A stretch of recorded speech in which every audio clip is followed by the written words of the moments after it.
गुज़िश्ता 30 दिसंबर को मालेगांव शहर में किरीट सोमैया नामी शख्स जो कि भारतीय जनता पार्टी महाराष्ट्र यूनिट के नायब सदर हैं, इन्होंने मालेगांव में तहसीलदार, प्रांत ऑफिसर और कॉरपोरेशन के म्युनिसिपल प्रशासक ऐसे अलग अलग अधिकारियों से मुलाकात करते हुए मालेगांव के ताल्लुक से कुछ बातें रखी।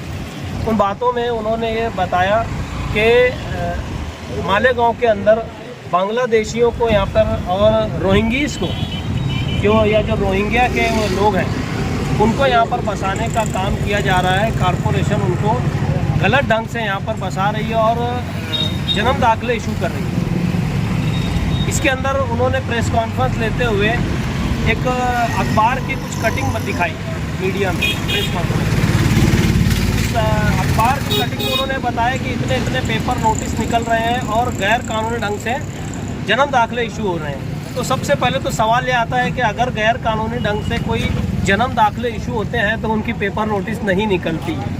जो सीधा काम होता है, जो सही काम, जो दुरुस्त होता है कानून की नज़र से या कानून के तरीके से, उसी की पेपर नोटिस निकलती है। तो यहीं पर समझ में आ गया कि वो गलत बयान है।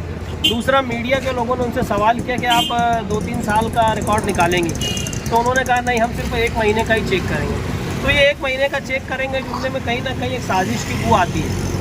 दूसरा ये कि इस तरीके का एक माहौल मैं समझता हूँ पार्लियामेंट इलेक्शन के बाद खास तौर से बनाने की एक कोशिश की जा रही है मालेगांव को बदनाम करने की। मालेगांव शहर के अंदर तमाम खास तौर से सेंट्रल हल्के की जो वोटर्स हैं, अकलियती तबके के, इन लोगों ने एक सेकुलर पार्टी को वोट दिया लाखों की तादाद में। तो ये फिरका परस्तों को कहीं ना कहीं हजम नहीं हो रहा है, ऐसा हमारा मानना है। आज हम देख रहे हैं कि जिस ताल्लुक से बयानबाजी माजी में भी हुई और अभी भी हुई, नीतीश राणे को ले लीजिए या किरीट सोमैया को ले लीजिए। अभी फ़िलहाल करंट में नीतीश राणे ने बयान दिया कि राहुल गांधी और सोनिया गांधी को वोट देने वाले देशद्रोह हैं या ये राष्ट्रहित में दुरुस्त नहीं है। दूसरा, अब मैं जो असल बात है वो आ रहा हूँ इस पर कि बांग्लादेश के अंदर अभी जो नई सरकार या जो नए लोग वहाँ पे शासन पे बैठे हैं, हमारे मुल्क की इंडियन गवर्नमेंट, मोदी सरकार 2 लाख टन चावल भेज रही है और उन्हीं के नाम से मुल्क में सियासत कुछ अंधभक्त लोग कर रहे हैं और हिंदू मुस्लिम तजाद पैदा करने की कोशिश कर रहे हैं। देखिए, डेमोक्रेटिक राइट हर किसी को बोलने का हक है। इसका मतलब ये नहीं कि किसी के ऊपर कोई भी इल्ज़ाम लगा दिया जाए। जिस तरीके से मालेगांव को बदनाम करने की कोशिश की जा रही है, बिना सबूतों के सिर्फ बयानबाजी दी जा रही है। हमने निवेदन के अंदर पुलिस प्रशासन से डिमांड की है कि अगर किसी के पास कोई एविडेंस है तो वो आके एनसी नोन करे, गुना दाखिल करे और पुलिस उसकी जांच करे, ना कि मुसलमानों को और इस शहर को बदनाम करने की कोशिश की जाए। हमने डिमांड की है कि अगर उनके पास ऐसा एविडेंस है तो उसको प्रोड्यूस करें।